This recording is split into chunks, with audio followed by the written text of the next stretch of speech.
Scientists pulled DNA from bones buried for thousands of years, expecting a simple answer. Instead, they found something stranger, a hidden divide running straight through ancient China, and a clue buried in a mass grave that nobody saw coming. For more than a century, one question has quietly haunted archaeologists, historians, and geneticists alike. Where did the people who built one of the oldest continuous civilizations on Earth actually come from? Did they rise up on their own, shaped entirely by the rivers and soil of East Asia? Or did their story begin somewhere else, carried in on the feet of travelers from a distant land, only to be rewritten later as something purely indigenous? For decades, this question could only be argued with pottery shards, old bones, and educated guesses. Historians pieced together timelines from fragments of language, from farming tools, from the layout of ancient settlements. But bones and broken pots can only tell you so much. They can tell you what people built. They cannot tell you with certainty who those people actually were, where their ancestors walked, or who they were related to thousands of years before anyone wrote a single word down. Then came a tool that changed everything. Ancient DNA. Not the DNA of people alive today, but genetic material extracted directly from skeletons that have been resting in the ground for 4, 6, even 9,000 years. For the first time in human history, scientists could ask the dead themselves where they came from. Not through interpretation, not through guesswork about what a fragment of pottery might symbolize, but through the raw biological code carried inside every human cell. A code that does not lie, does not exaggerate, and does not care about the myths people have told themselves for generations. And when researchers finally turned this tool toward China, one of the most genetically understudied regions on the planet for decades, despite being home to nearly a fifth of humanity, what they uncovered did not simply answer the old question. It cracked it wide open and revealed something far more intricate, far stranger, and far more human than anyone expected. Picture the scale of what these scientists were actually attempting. Thousands of individual bone and tooth samples painstakingly drilled, pulverized, and chemically processed inside sterile laboratories, each one a fragile thread connecting the present to a person who lived, breathed, worked, and died long before recorded history began. Every sample carried the risk of contamination, of degradation, of simply yielding nothing usable at all. And yet, sample by sample, site by site, a picture began to emerge, one built not on speculation, but on hard, replicable genetic evidence pulled directly from the remains of the people who actually lived through these ancient centuries. To understand why this discovery matters so much, you have to go back to the beginning of the debate itself. In the 1920s, in the hills near Beijing, workers uncovered fossilized remains that would become known as Peking Man. These were ancient human relatives, distant branches of the human family tree, dating back hundreds of thousands of years. For a long time, this discovery fueled a theory that populations in East Asia might have developed independently, evolving on a separate path from humans elsewhere on the planet. It was a tempting idea. It suggested a kind of ancient, unbroken lineage stretching back deep into prehistory, entirely self-contained, untouched by the messiness of migration or mixing that shaped so much of the rest of the world. But as genetic science matured through the late 20th and early 21st centuries, that theory ran straight into an overwhelming wall of evidence.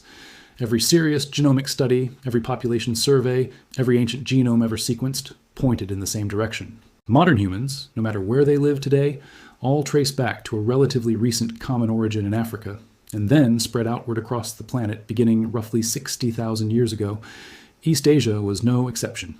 Modern humans are believed to have reached this region around 40,000 years ago, arriving not as an isolated lineage, but as one branch of a much larger human migration that eventually touched nearly every continent on Earth. Researchers involved in large-scale efforts to map this migration, including geneticists working with major genomic mapping projects focused on East Asian populations, spent years collecting samples from across the region, tracing the faint genetic breadcrumbs left behind by these ancient journeys. Their work consistently reinforced the same conclusion. The deep, self-contained origin story, however appealing it may have seemed, simply did not hold up against the biological evidence. The true story was less about isolation and more about arrival, settlement, and the slow generational process of communities taking root, splitting apart, and reconnecting across thousands of years and thousands of miles. So if East Asia's population did not develop in total isolation and did not spring from some separate ancient root, the next question became far more specific and far more interesting. Once people arrived in this region, what happened next? Did they stay put? Did they mix with each other? Did outside populations pour in from elsewhere and reshape the genetic landscape entirely? This is where the real detective work began, and where the story stops being a simple yes or no question and turns into something closer to a genetic mystery with multiple suspects, false leads, and a final twist buried in the ground. One of the first major breakthroughs came from analyzing skeletons recovered from two very different parts of China. In the north, near the Yellow River, researchers examined remains that were thousands of years old, tied to the millet farming cultures that would eventually give rise to some of China's earliest agricultural societies. In the south, along the coast, they examined remains from an entirely different environment, tied to early rice farming communities. What they expected, going in, was some degree of similarity. After all, these were both regions inside what we now think of as China, presumably connected by trade, migration, and cultural exchange for thousands of years. What they found instead was striking. The ancient DNA extracted from northern skeletons and the ancient DNA extracted from southern skeletons were remarkably different from one another. So different, in fact, that researchers describe being genuinely surprised by just how distinct these ancient populations were, even though they lived within the same modern-day borders. This finding matters enormously because it dismantles a simple, comfortable assumption. There was no single, unified ancient Chinese population that simply expanded outward and became modern China. Instead, there were at least two deeply distinct ancestral streams, a northern East Asian lineage tied to the Yellow River region, and a southern East Asian lineage tied to the coast, each with its own long, separate history stretching back thousands of years before anyone would have used the word civilization to describe either group. The northern lineage, researchers discovered, carried genetic signatures that connected it not just to other parts of China, but stretched up into the eastern steppes of Siberia, hinting at ancient connections across a vast, cold, sparsely populated frontier most people never think about when they picture the origins of Chinese civilization.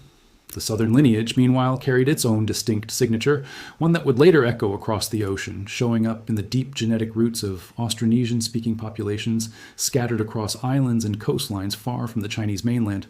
Even more striking was how far these signatures traveled once researchers started tracing them outward.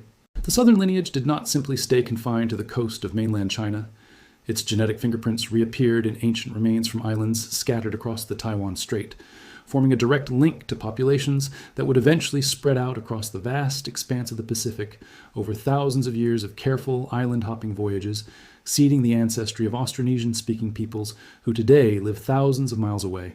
Across islands, most people could never locate on a map, from Madagascar off the coast of Africa to remote outposts scattered deep in the Pacific Ocean. A single coastal community from 9,000 years ago, it turns out, carried within it the genetic seeds of one of the largest maritime migrations in human history. In other words, the first major twist in this story was not that ancient Chinese DNA matched one single ancient civilization somewhere else in the world. The first twist was that ancient China itself was never genetically singular to begin with. It was a patchwork, a meeting point of separate ancestral rivers flowing together over thousands of years, long before anyone built a wall, wrote a character, or founded a dynasty.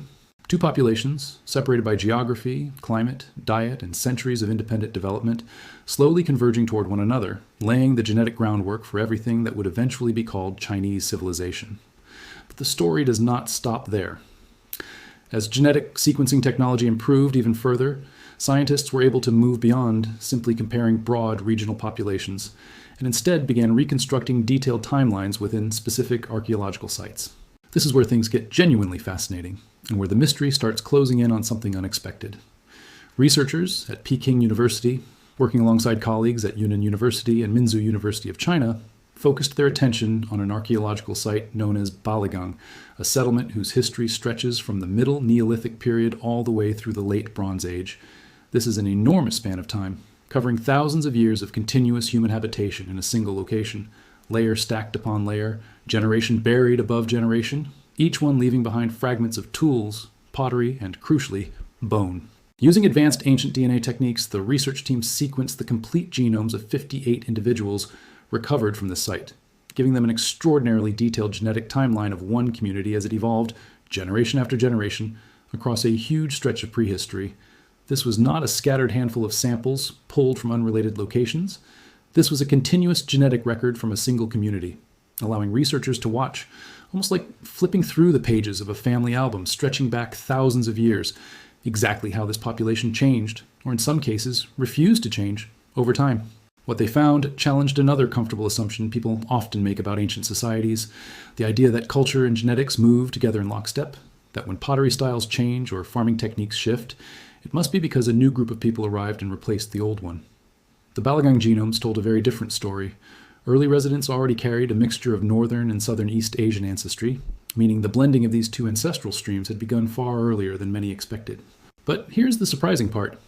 As centuries passed and the material culture at the site evolved, moving through distinct archaeological phases known as the Kujialing and Longshan periods, the underlying genetic composition of the population remained largely stable. The pottery changed, the tools changed, the visible physical signature of culture shifted in ways archaeologists could clearly track in the layers of the earth.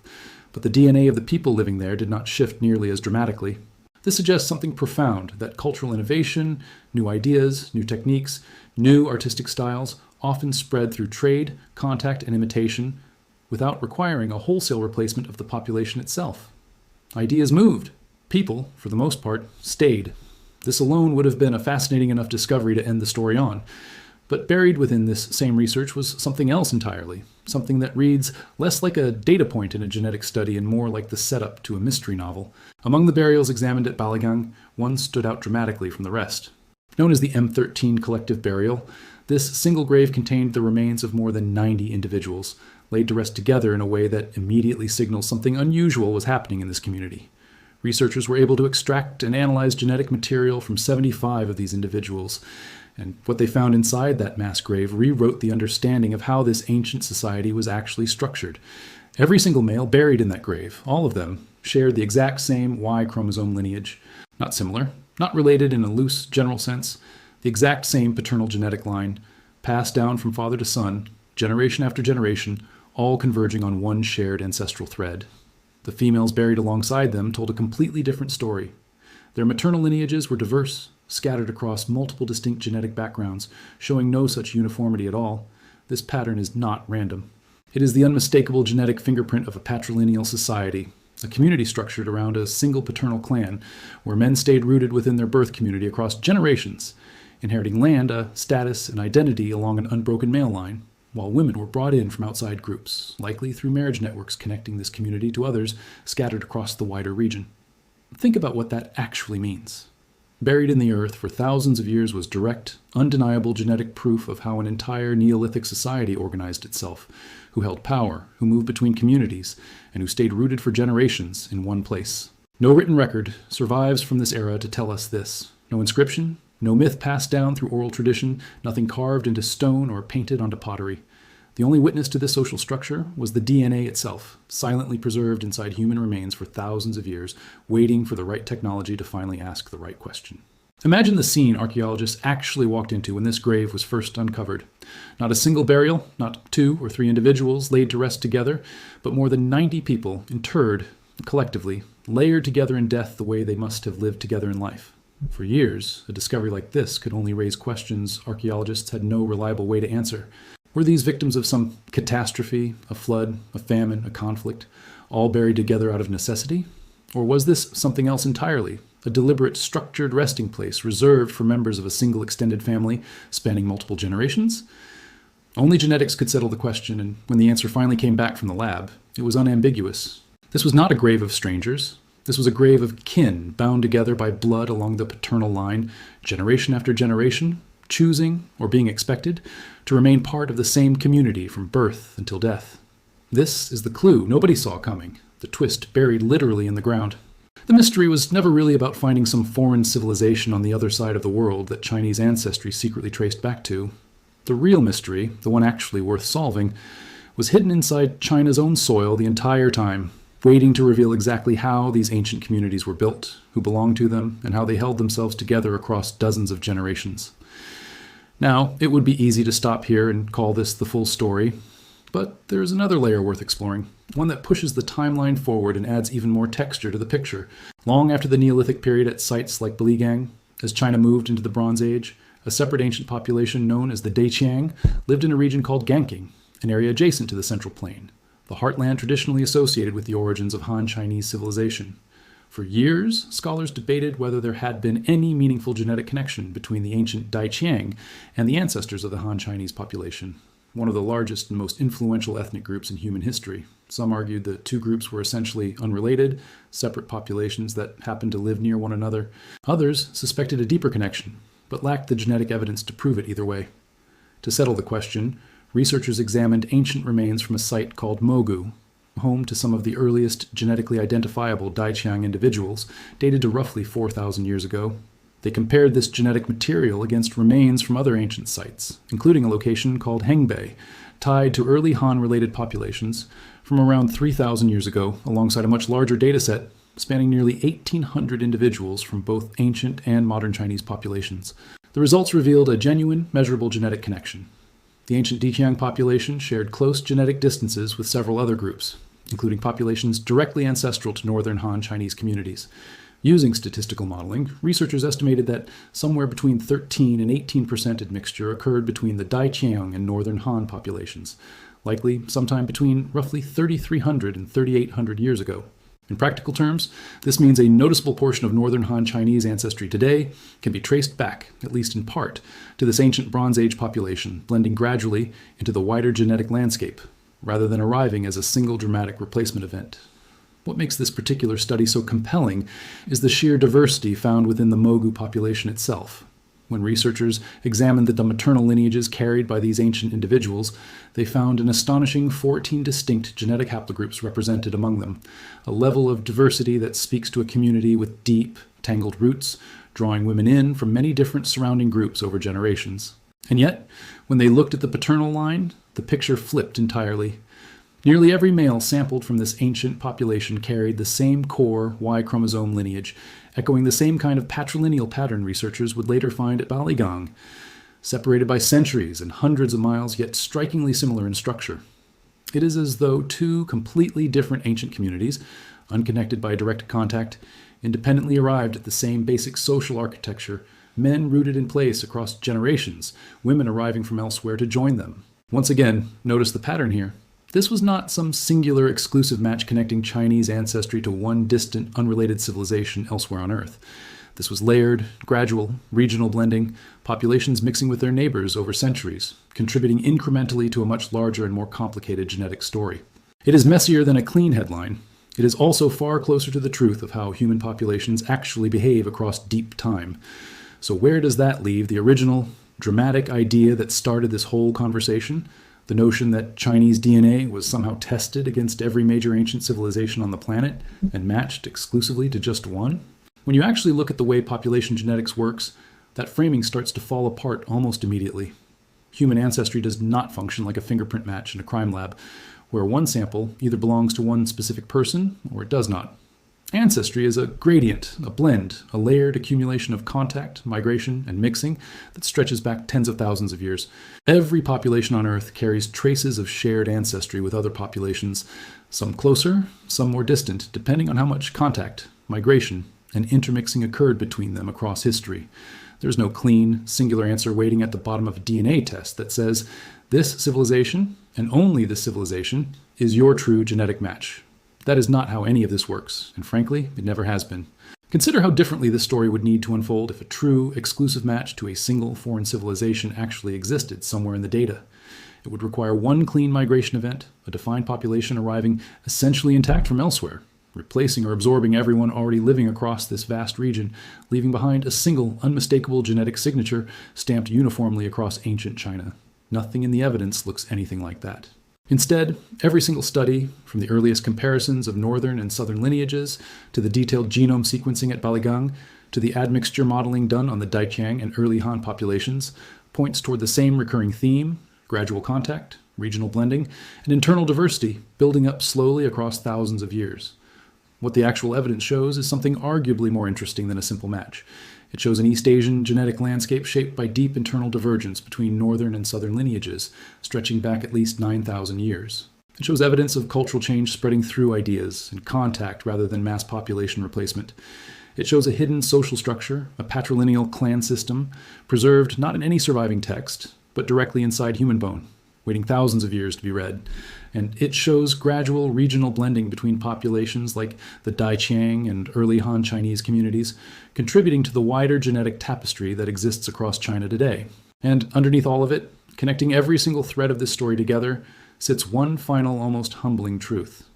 Every population discussed here, northern and southern East Asian lineages, the clan at Baligang, the Diqiang, the early Han, ultimately traces back to the same deep human root, the same African origin shared by every single human being alive on this planet today. The story of ancient Chinese DNA is not a story about isolation or exclusivity, or one civilization somehow standing apart from the rest of humanity's shared journey. It is the opposite. It is a story about connection, about migration, about mixing, about how deeply intertwined every human population truly is once you dig deep enough into the genetic record. That mass grave at Balagang, the one holding more than 90 individuals in a secret buried for thousands of years, was never a smoking gun pointing toward some singular, mysterious foreign origin. It was something far more human than that. It was a family, a clan, a community bound together across generations by fatherhood, by marriage, by loyalty to a place and to each other. And in a strange, quiet way, that might be the most powerful discovery of all. Not that ancient China secretly connects to one distant civilization somewhere else on Earth, but that the people who lived there, thousands of years before anyone wrote their names down, organized themselves around the same basic human bonds that still hold communities together today: family, kinship, marriage, and a shared sense of belonging to a place they called home. Science rarely hands us the clean, dramatic answer we go looking for. Instead, it hands us something slower, more layered, and ultimately more honest. The bones beneath Balagang did not reveal a secret twin civilization hiding on the other side of the world. They revealed the quiet, intricate architecture of an ancient society, built generation after generation, father to son, family to family, until the very ground itself became a record of who they were. And perhaps that is exactly why this story deserves to be told correctly, without shortcuts, without the easy temptation of a single dramatic headline promising a tidy match to one ancient civilization somewhere else in the world. The truth uncovered in these bones is more demanding than that, but it is also more rewarding. It asks us to sit with complexity, to accept that identity, ancestry, and belonging were never simple things, not for the people buried at Balagang, not for the Daijiang herders who once lived along the Genking frontier, and not for any of us living today, carrying inside our own cells the accumulated echoes of countless journeys we will never fully trace. Every time scientists open another ancient grave, carefully brushing away centuries of packed earth, extract another fragment of degraded bone, and coax out another fragile sliver of genetic code from material that was never meant to survive this long, they are not simply filling in a family tree. They are restoring a voice to people who left no other record of themselves, no name, no written word, nothing but the silent chemistry locked inside their own remains. And what that voice keeps saying, again and again, across site after site, region after region, is not a story of one people standing apart from the rest of the world. It is a story of constant contact, of rivers of ancestry merging and splitting and merging again, of families holding tight to their land while welcoming new members in from elsewhere, generation after generation. In the end, that record does not separate ancient China from the rest of human history. It ties it directly into the same vast, unbroken story shared by every civilization, every culture, and every person who has ever walked this planet. A story that began in Africa, spread slowly across every continent on Earth, and continues quietly, patiently, undeniably in the DNA carried by every single one of us today.